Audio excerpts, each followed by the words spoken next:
Good afternoon. I hope you enjoyed your lunch break. Looks like many people are reconnecting with friends. See silos dissolving as we speak with all the collaboration going on here. Definitely what this forum was all about. Go ahead and come on in and have a seat.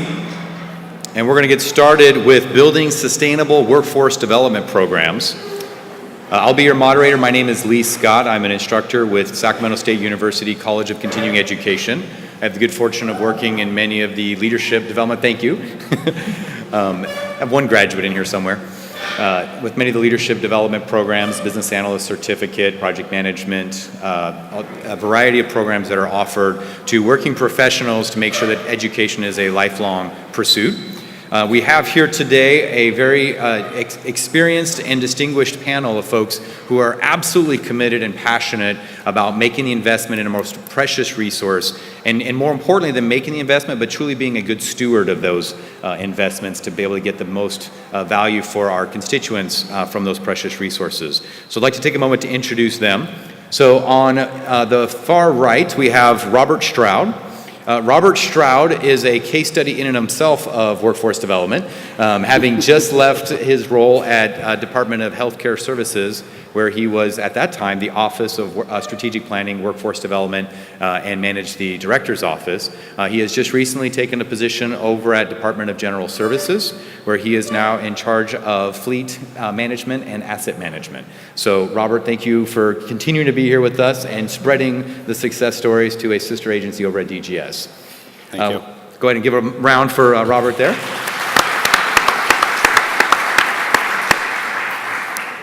Robert is joined in the middle by Ms. Karen Johnson. Karen, as many of you know, is a massive advocate for people in state government and people that we serve in state government. She is currently the Chief Deputy Director for the Department of Healthcare Services and has been really leading the charge on multiple fronts to ensure that we continue to re-educate and re-energize our workforce as the environment that we're working in, especially in her department with healthcare reform, some pretty significant mergers and reorganizations in the state have occurred. So Karen, thank you very much for being here with us today. Absolutely. It's a pleasure. Thank you.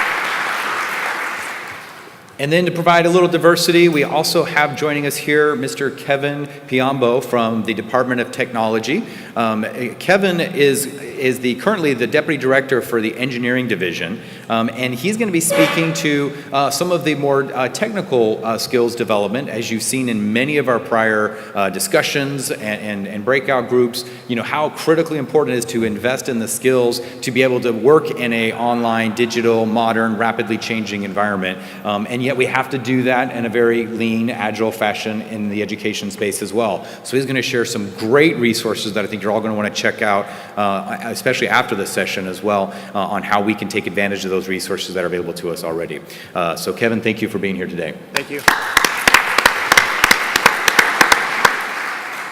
One last bit of housekeeping before I forget. Each of the panelists have put together a 1 or 2 page cheat sheet of some tips and some resources that they found valuable, some lessons that they've learned. And rather than print out 1,000 copies, not knowing what the attendance was going to be like in any given session, we've made all of those available, go figure, online. It was something we picked up, I think, in session 2 today, rather than just printing everything out. So each of those have made that available, so please make sure you check your packets at the end. So our purpose here for this panel discussion is really twofold. It's number 1, to re-inspire hope, and number 2, enable you to act. We want to share with you, all of you know the challenges we're facing. All of you know how important it is to invest in our workforce. All of you know how difficult it is at times to do that with competing priorities. We want to really share with you some hows, some success stories. So how working within current resources, working in alignment with those priorities, being able to make the business case and then deliver it in a practical, meaningful fashion. In some cases from the top down, some cases from the bottom up, some cases from the inside out, so that we can provide the educational and development opportunities for our workforce.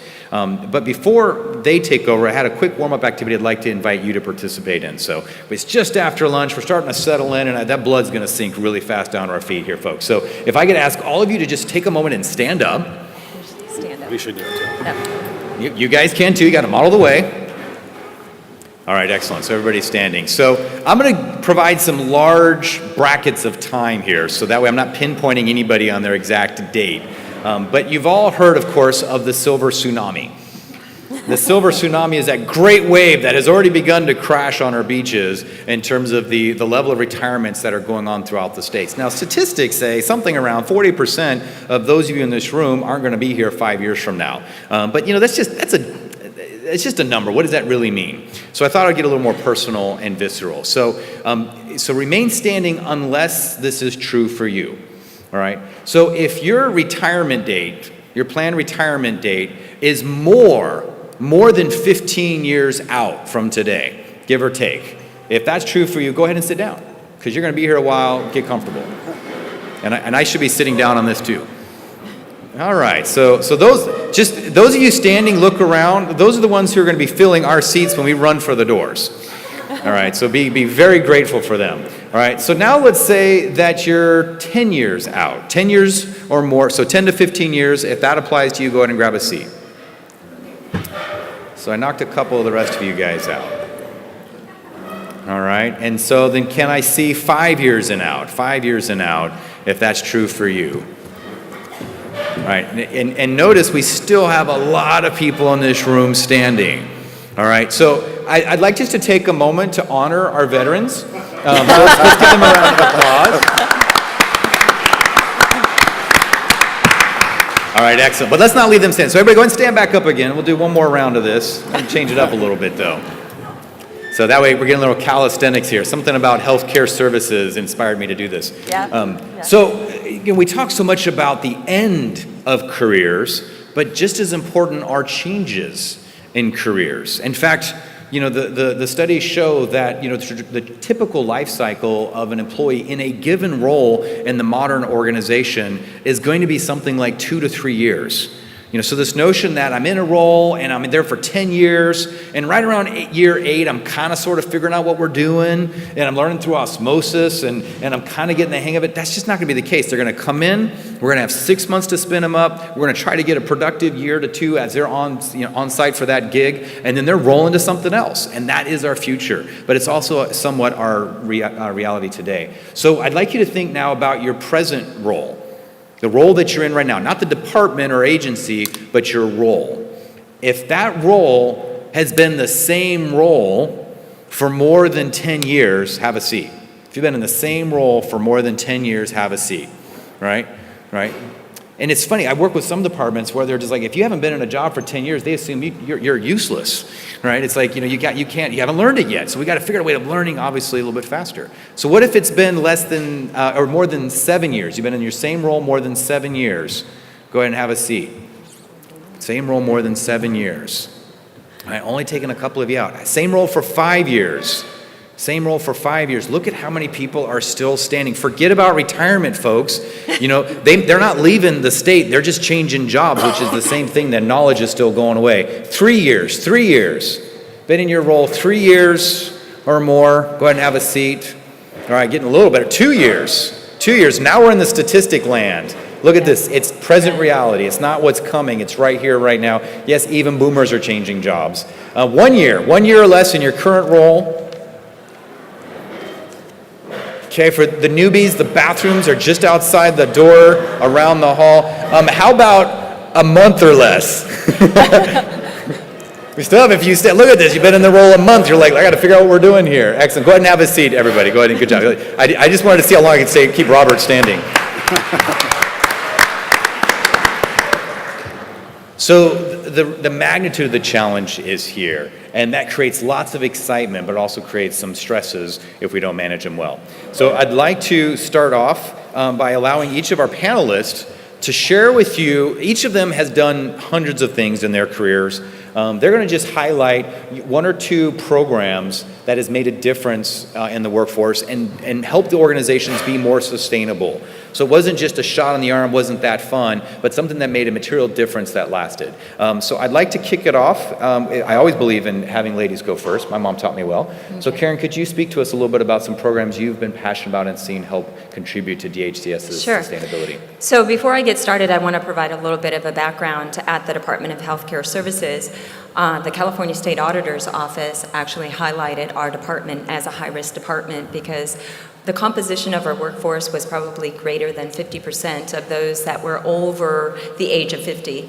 So we became a high-risk department in terms of, what are we doing in terms of succession planning.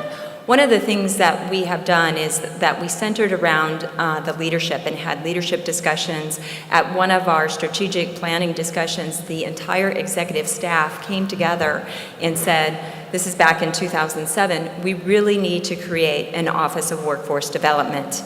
Because at that time, we were a fairly new department. We split health services, became healthcare services, and CDPH was formed. And we really needed to have that focus on the employees because they are the ones that were going to help us accomplish all of our goals and objectives that we had set out for. So what we did is that we set up that Office of Workforce Development, and then from there, we kind of looked at the gaps and the variances that we have with our employees.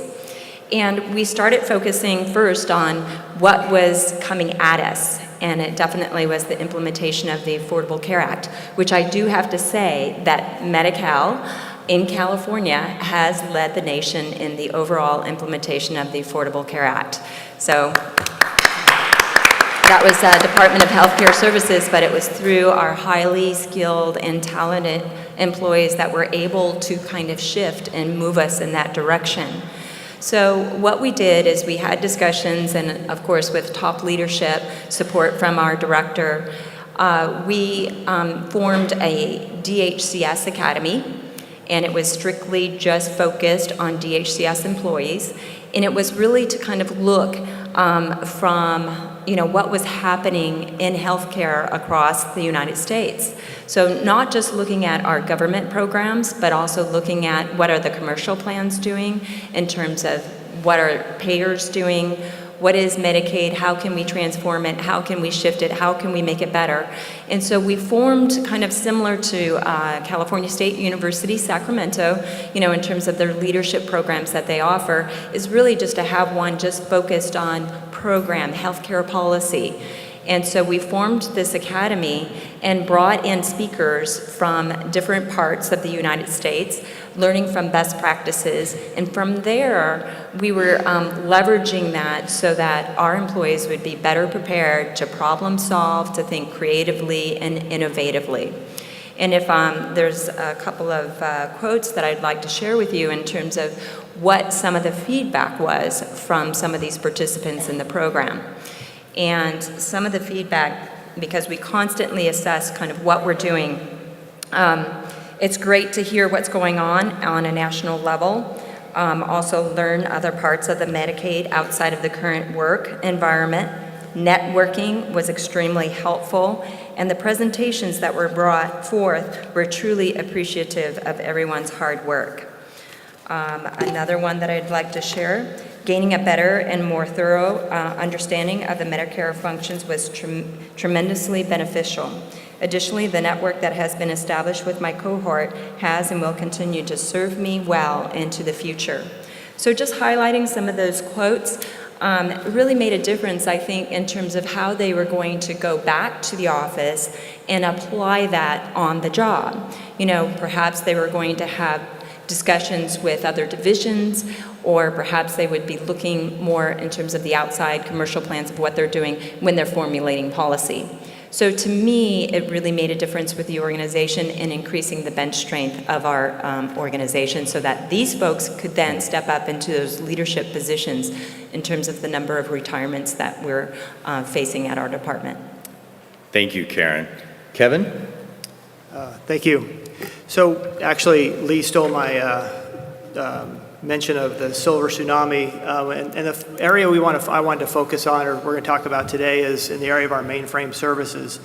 So what we thought thought was the bank of fog rolling in off the coast was actually the wall of water coming in from the silver tsunami on our mainframe teams. So we saw a need in the organization to address the workforce issues that we were going to have. So we actually allocated a position that we turned over to our human resource to do workforce planning for our mainframe team. And our mainframe is really the staple of the organization. Some of the state's largest applications, like EDD, unemployment insurance, DMV, driver's license, vehicle registration, the WIC program, lots of critical applications that serve the state of California are run on our mainframe. So we wanted to make sure we were sustainable in supporting that infrastructure for our customers so they could deliver services to their customers. So as I mentioned, we allocated a resource, and actually she's in the audience, Jennifer Hammond, which I was instrumental in helping us get our program underway. And she went and did a little research and found, and actually it's funny, it lines up exactly with a stat you just provided, Lee, is that we had 40% of our staff in the mainframe area that were ready to retire. Just one more bad day and that's it. And then subsequently she found that 61% could retire in 5 years, and 2/3 of the staff were over 50. So, I mean, that was, and we have about 100 staff, so that was a huge issue that we needed to make sure we addressed. So we created a program that we call Mainframe University. And we actually had a lot of things kind of come in alignment for us that helped us out. And that we had some vacant positions. So what we did is we went out and we did instead of a skills-based recruitment, we did a competency-based recruitment where we were looking for people that had an interest in technology. We knew it's always been a challenge for us to find people with the right skills in the mainframe area. So we were looking for people that were ready and willing to try and learn and do something new. And so we had 6 staff. We did one recruitment for 6 staff. We had a panel of our supervisors interview those folks and bring them in. And the guarantee we gave them was they had a job and they were going to get at least 8 weeks of training, classroom training, provided to them as they came in. So they weren't coming in and just, hey, here's your job, go to it. And what the other thing that we did was unique is that we used mostly retired annuitants as our trainers, and we also supplemented that with some of our managers and supervisors in the mainframe area.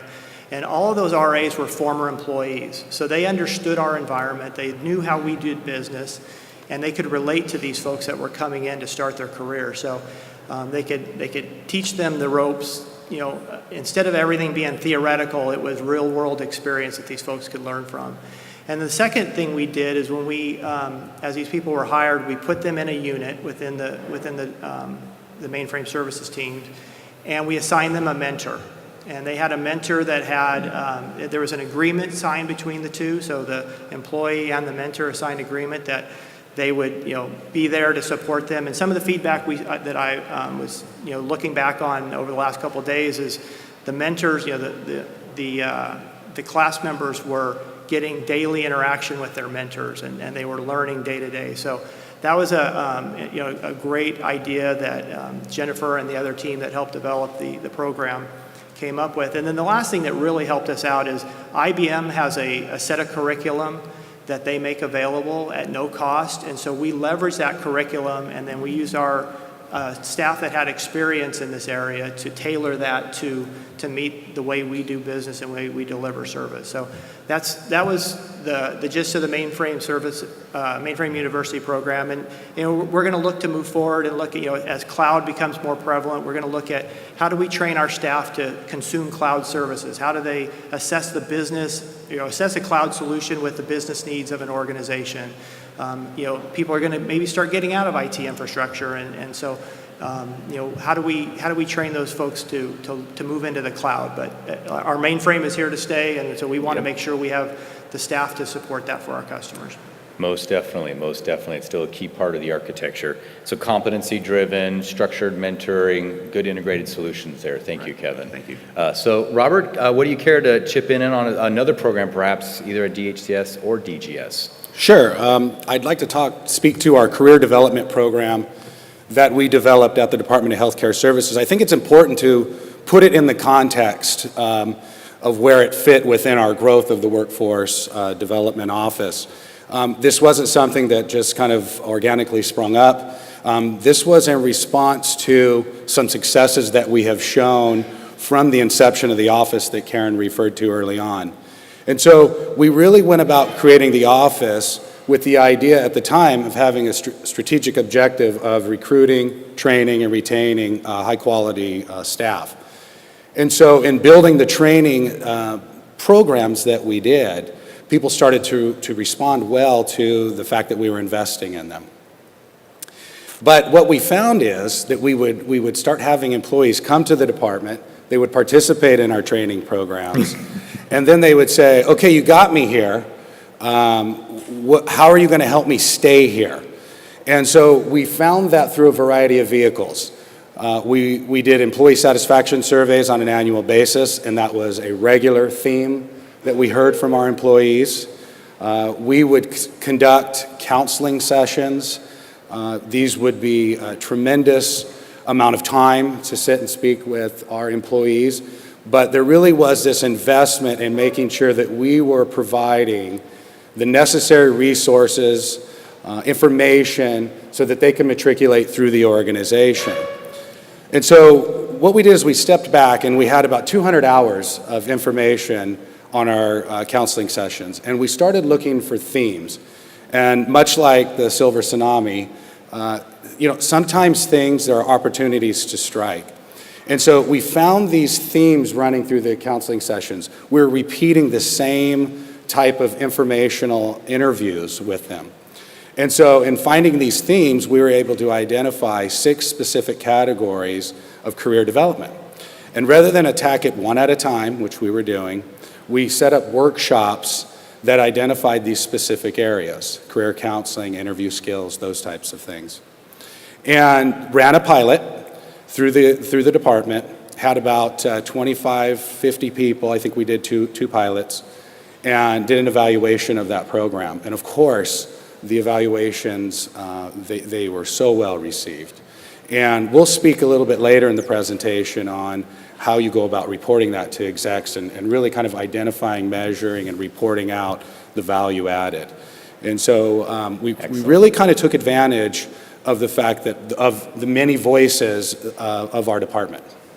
Great, thank you. So I'd like to turn to our next question then. This question is around alignment. It is often said that people are our most precious resource, and I'm pretty sure there's not a person in this room that doesn't truly believe that in their heart. However, that doesn't necessarily mean that every training or intervention or activity that you do is necessarily a worthwhile investment.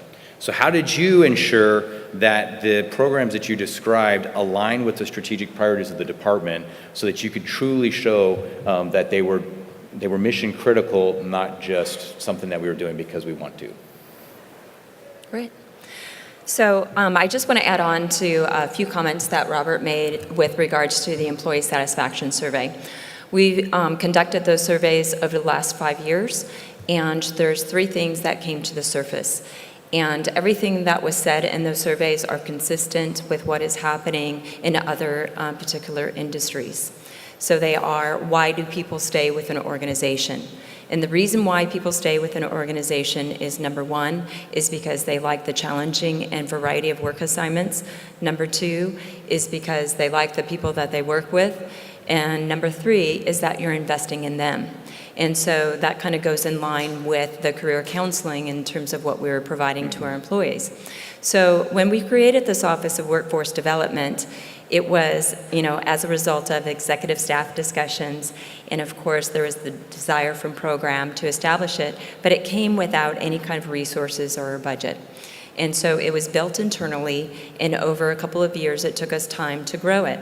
And what I indicated is that we have to go back to the organization on a regular, frequent interval to kind of explain what are the successes within the Office of Workforce Development. What value added are you providing to the organization? So this is the executive staff. They were very much interested in standing this up. But I think on a regular basis, we need to report back to them the value that it is providing.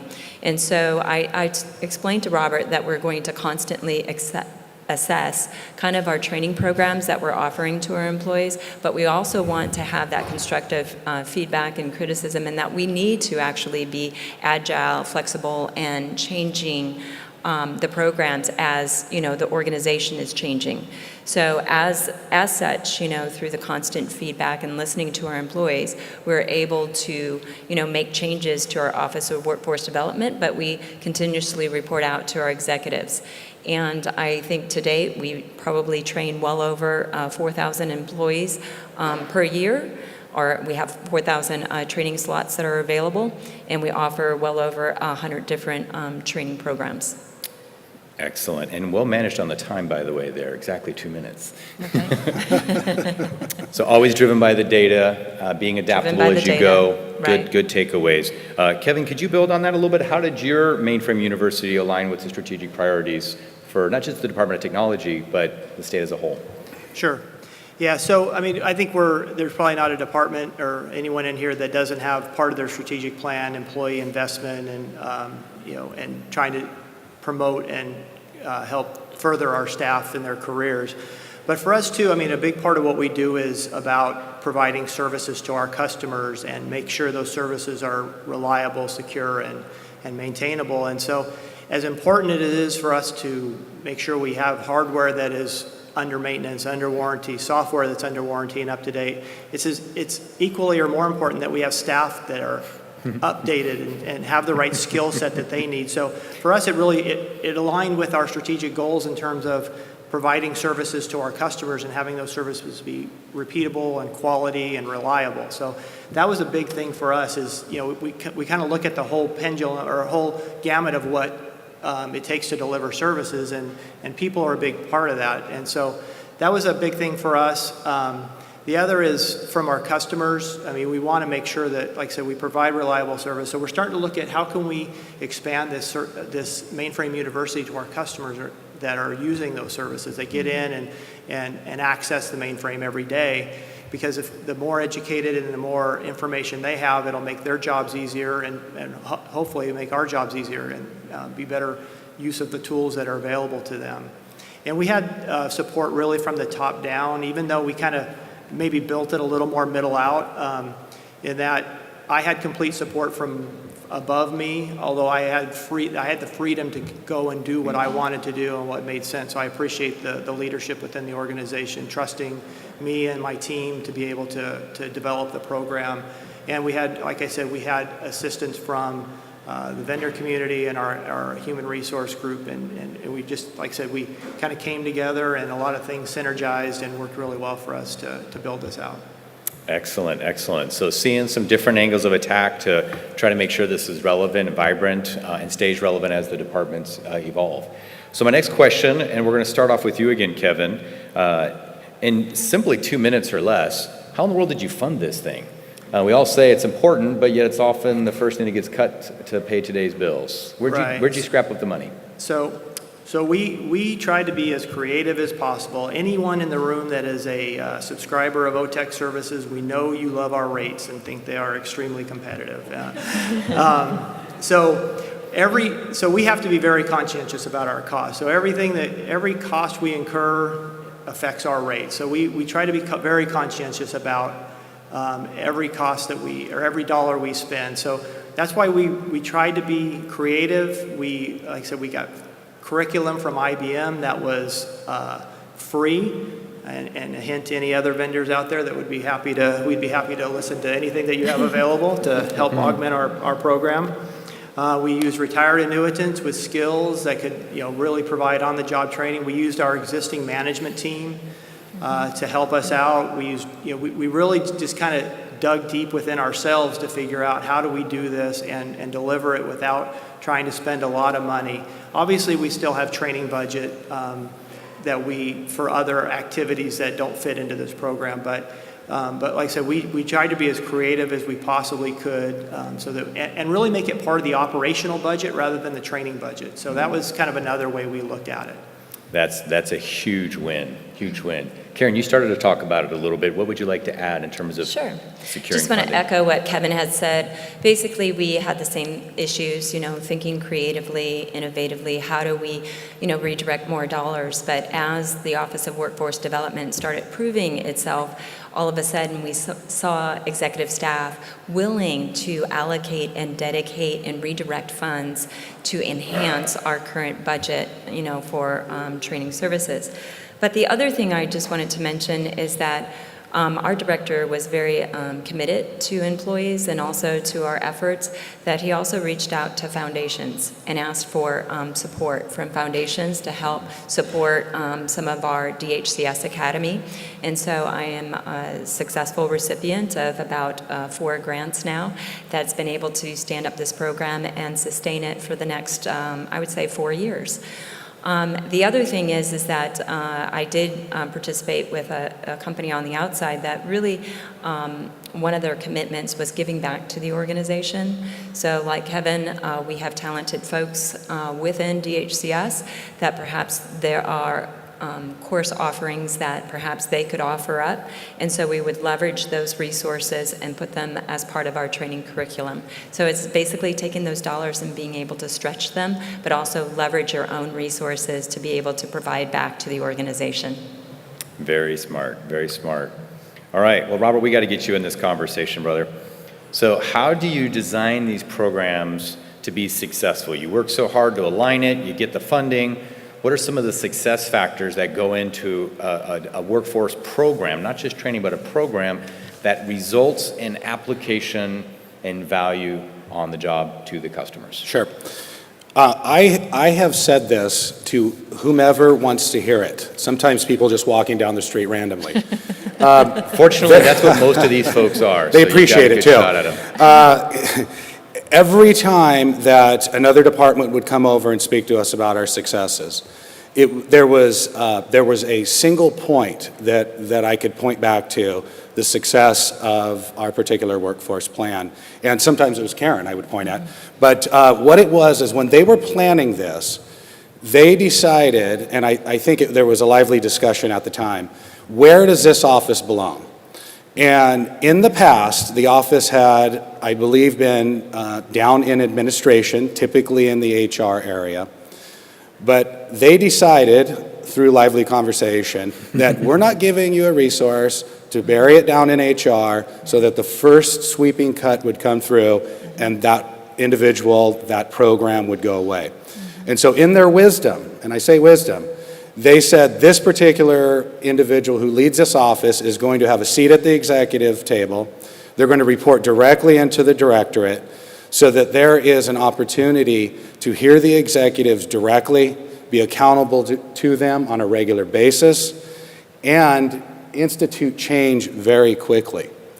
And so if there's anything else or if there's one thing that anybody can do to ensure success for their workforce development, if they can elevate the importance, the priority of their particular office to an executive level position, that doesn't mean that they have to be a CEA.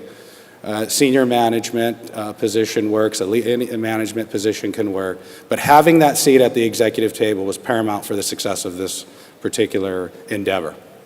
I think one of the earlier sessions, there was a quote from Wayne Gretzky, which is, go to where the puck's going to be. Yeah. Exactly. So that's where it's happening, That's right. and that's where it needs to be. Thank you.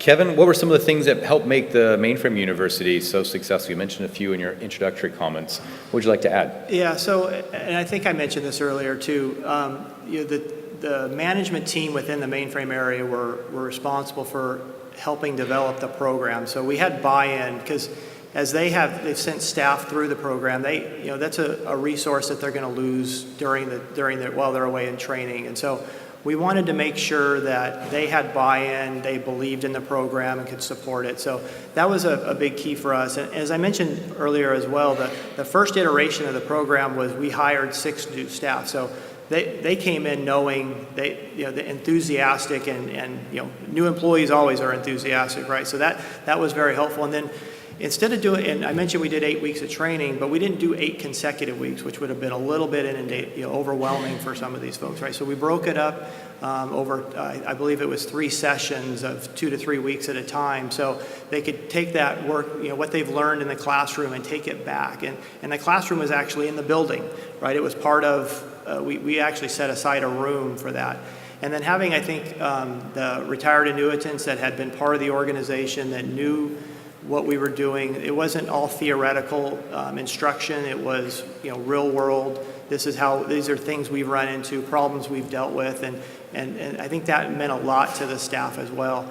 Since the initial group of folks we did this for, which actually was my favorite iteration of the program because it was all new. We've since taught it nowhere near the numbers that Healthcare Services has of 4,000, but we've had 45 people go through 5 classes, and the program's only been around for about 3 years, so it's still fairly new and we're evolving it. But like I said, we're starting to train our existing staff to expand their breadth of knowledge, which helps them do their job better, understand how what their job does affects somebody else in the organization.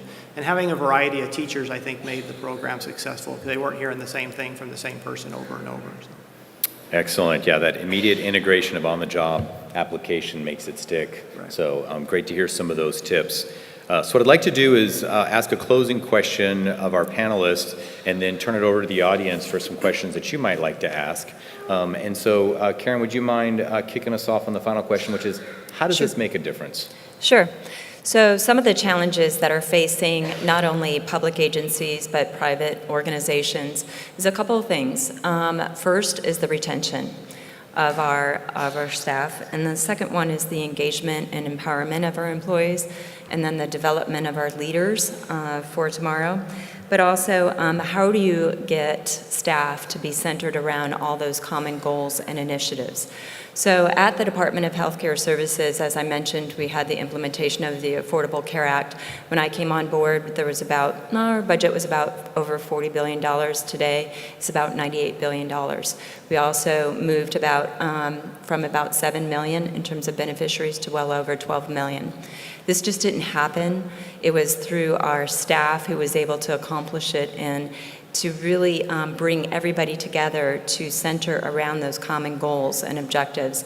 So I do have to emphasize the importance of not only the training and development of staff, but it's also the retention of staff. I know that private organizations, some of the top 100 organizations, probably out of the top 100, probably 80% provide over 40 hours of continuing training on an annual basis. So my piece of advice is to continue to grow and develop your Office of Workforce Development, support it, and to be flexible and to adapt to the needs of the organization.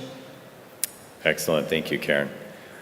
Kevin, would you care to share some of the success factors? How's this made a difference, both internally but also with your customers and your customers' customers? Sure.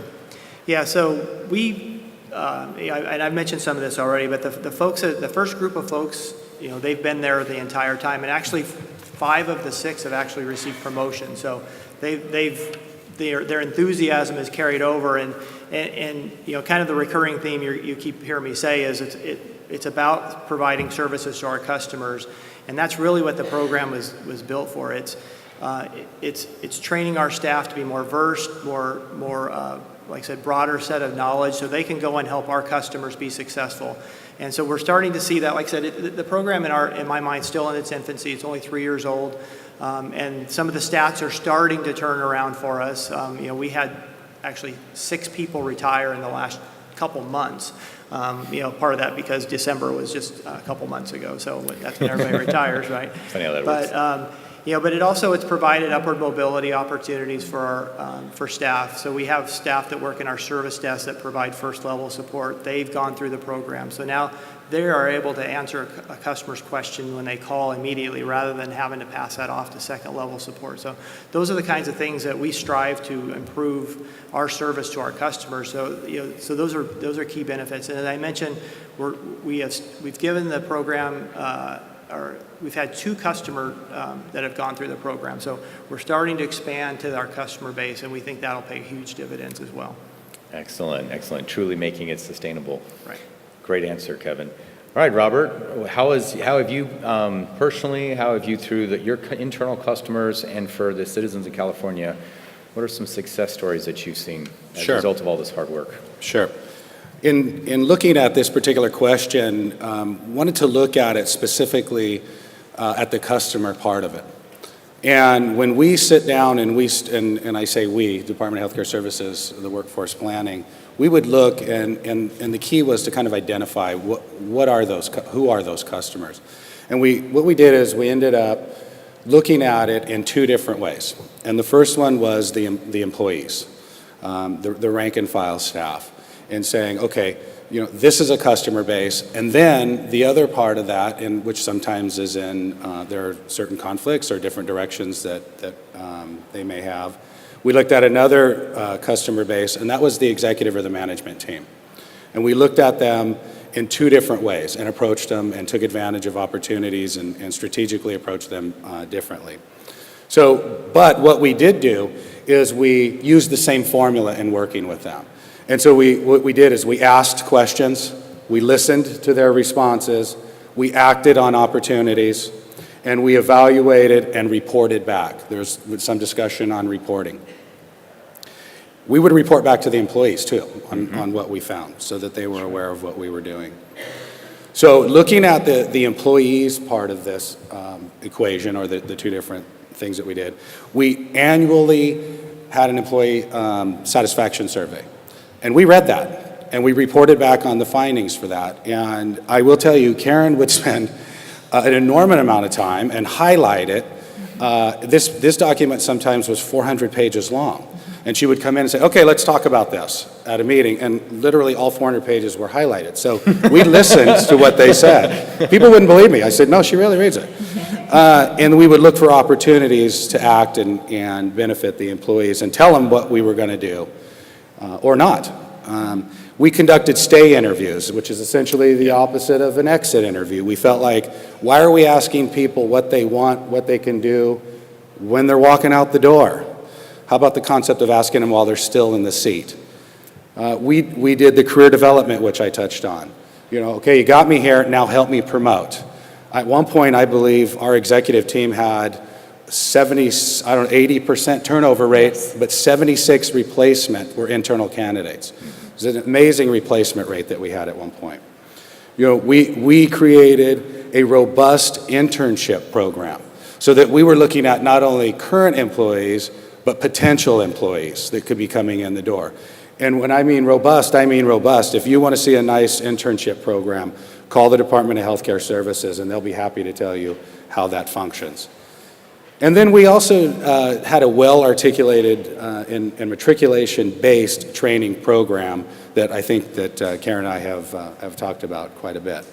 So those were the approaches that we took with the employees. And then, Robert, we're running short on time. Was yeah, there a can you slide put the want us slide to up, share? and I'll just touch on that? Yeah, I think that'd be a great way to close us out here. Lastly, I would touch that the executive team is very important in this equation.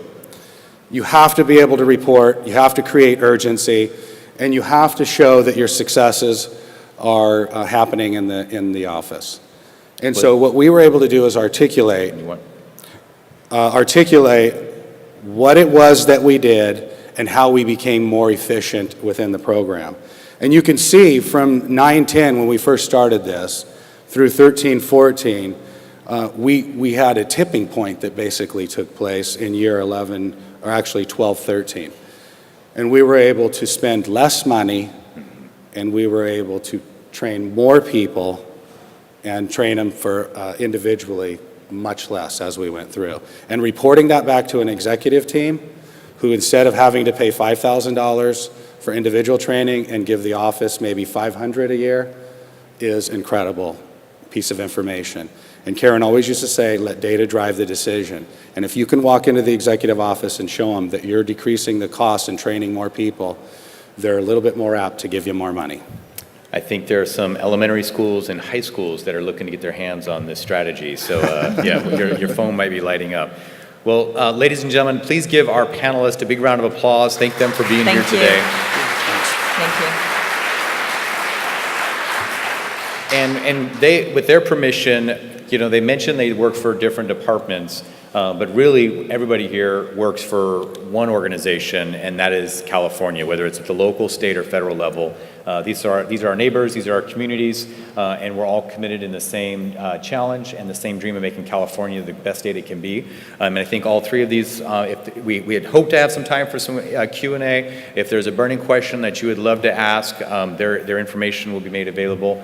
They'd love to entertain that question. So thank you guys again for being great advocates, champions, and model leaders for the state of California. Great. Thank you.